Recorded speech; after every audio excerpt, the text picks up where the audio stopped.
welcome back to another video. Now there are places where you've always heard about but never had the chance to come, and it's not through want of trying, because Tim and I have spoken many times about getting me up here to Staffordshire and to Staffordshire Wildlife Hides. Tim has got the most phenomenal estate here, but I've never visited the Kingfisher hide. I've seen so many videos. Mike's been here, Dan Willis has been here, Cookie's been here. Feels like the world has been here, but I haven't. And I definitely got fear of missing out, but I'm now here and I'm going to spend the day up here in Staffordshire, hopefully doing some kingfishers. So come along and experience this magnificent place one more time.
So the irony is, I obviously knew a little bit about what to expect when I came here, because I've seen some amazing videos that have been made here and I've seen some absolutely phenomenal images.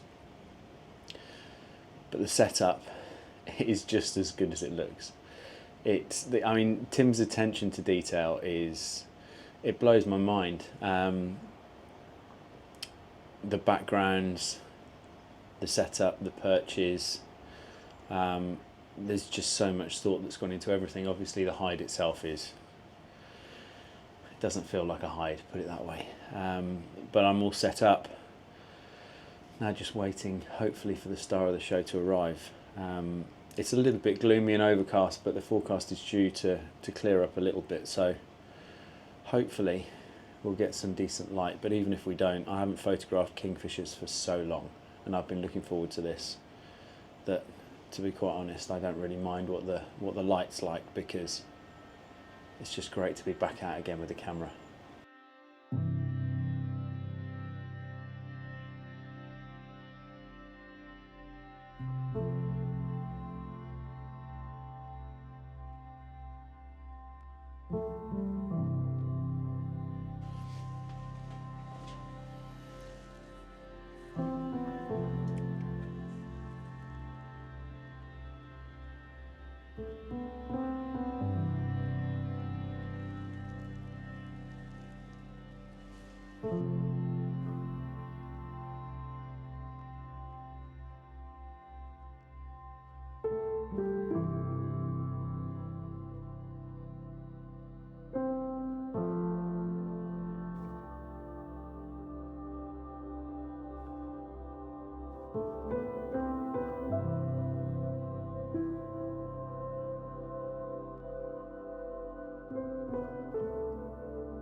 Time for a coffee while we wait.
that didn't take very long at all.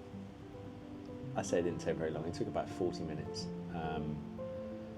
Kingfisher flew pretty much straight towards the hide from the other side of the lake, and it came and perched and sat there. God, they are such amazing birds. They really are. And when you haven't seen one for a little while, other than that flash of blue down the river, just to see one so close, and you forget how small they are.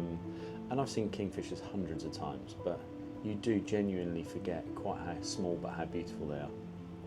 And it sat there, and it's now literally sat on a branch overhanging the lake, probably about 15-20 feet away.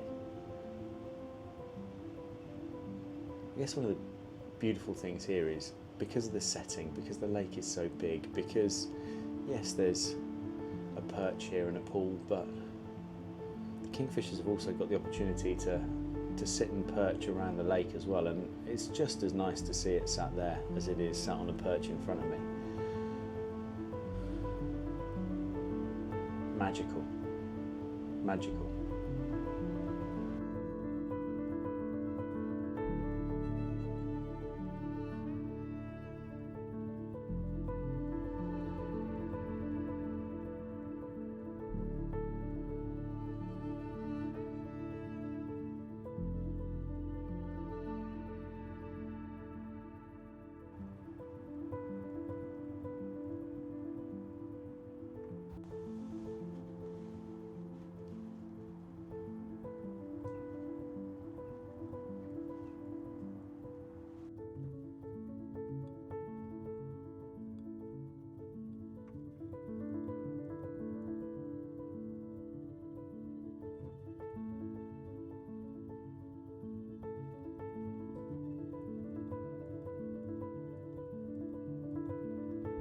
So it's still raining, but what I love about rain is what it can bring to an image. And I've just been playing around with some shutter speeds while the kingfisher was sat there, and I've gone down as low as a 20th of a second, and you can create such different types of images. So faster the shutter speed, you obviously get those individual raindrops, and then if you slow it down, you can start to get streaks.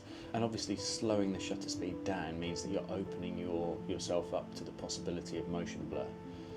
But if you take enough images, there's likely to be one in there that's usable and sharp, and you can get these amazing streaks of water that are coming through the image. And if you can get that movement as well of the kingfisher shaking its head or something similar, it can make for something completely different. Because otherwise you come here and it's phenomenal because you get to see such amazing activity, but short of changing the perches, which you can do freely throughout the day, and there's such an array of perches to use, you ultimately end up with a perch kingfisher shot. So if you want that something a little bit different, and I talk all the time about the fact that capturing something that displays a certain behaviour, or capturing that moment that evokes an emotion, and telling a story. You know, there's no point me coming here and making it look like we've got beautiful golden light, because the reality is we haven't. But this, for this time of year, is pretty standard, and it means that you can just get creative with what you're doing in camera to try and create a completely different image. And as I always say, try and make the ordinary look extraordinary.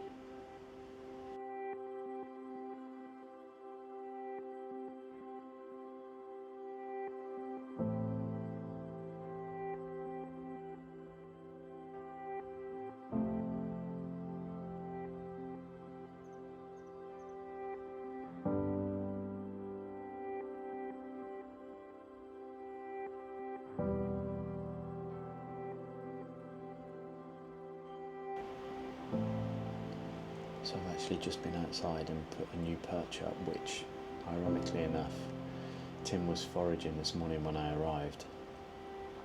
And it's seasonal.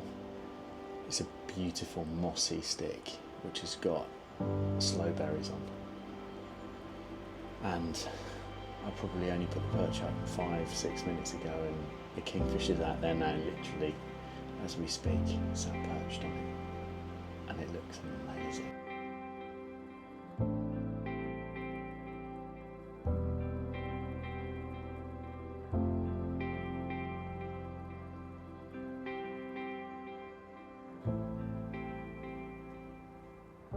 It's really easy as a wildlife photographer to never take your eye out of that viewfinder.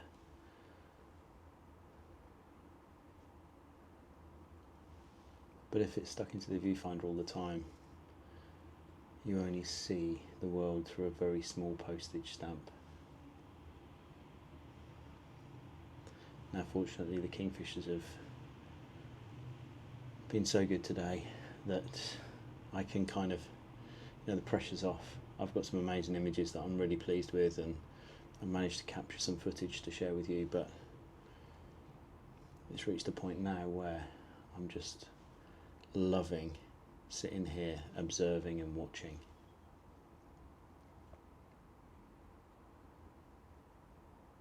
They're wonderful little creatures.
Well, as if today hadn't been a treat already, the last half an hour has been brilliant with a bit more activity.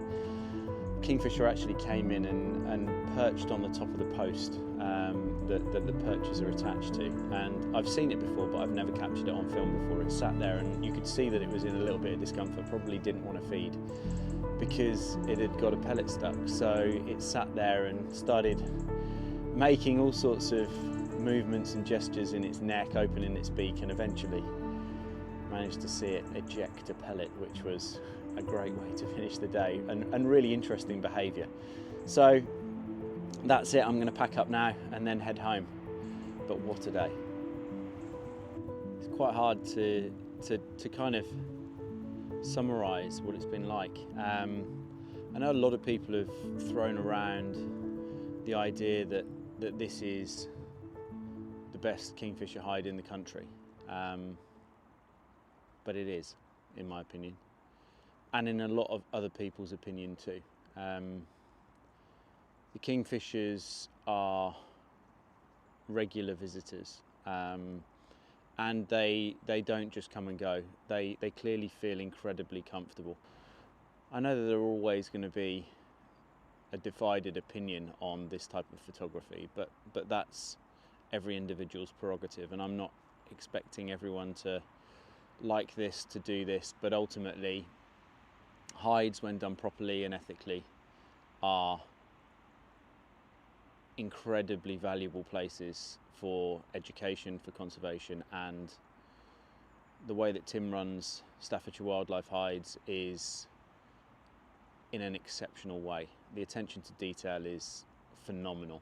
The hide is probably the most comfortable that I've ever been in, other than perhaps his woodland cabin, which hasn't opened yet, but I've had the fortune to to go and visit, and it's going to be just as good as this. It really is. But it's been a phenomenal day, so thanks Tim for inviting me. It really has been an absolute pleasure. And if you have enjoyed the video, please do remember to give it a thumbs up. And if you haven't already and you're watching this video and you've got to this point and you've enjoyed it, please consider subscribing. It really helps push out the content to people that enjoy similar things.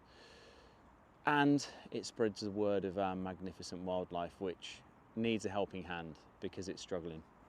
Anyway, until next time, stay safe, get out in nature, and I look forward to seeing you on the next one.